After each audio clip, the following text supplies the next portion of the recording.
The Monetary Policy Committee raised interest rates to a range between 0.75% and 1% at the issue of a two-day meeting.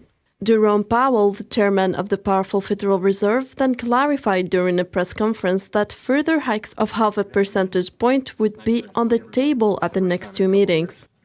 Against the backdrop of the rapidly evolving economic environment, our policy has been adapting, and it will continue to do so.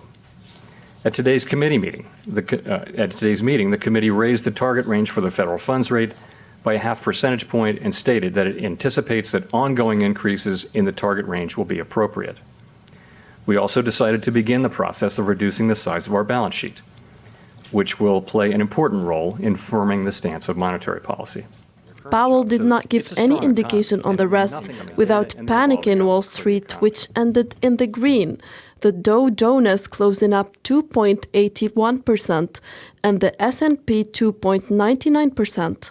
In March, the Fed had started to raise rates for the first time since 2018, but it had acted cautiously by raising them to a range between 0.25 and 0.15%, an increase of 0.25 points percentage.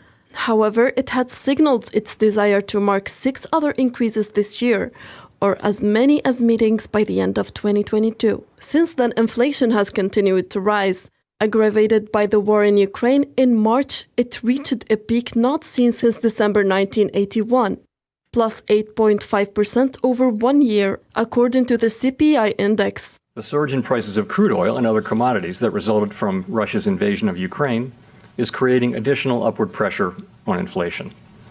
And COVID-related lockdowns in China are likely to further exacerbate supply chain disruptions as well.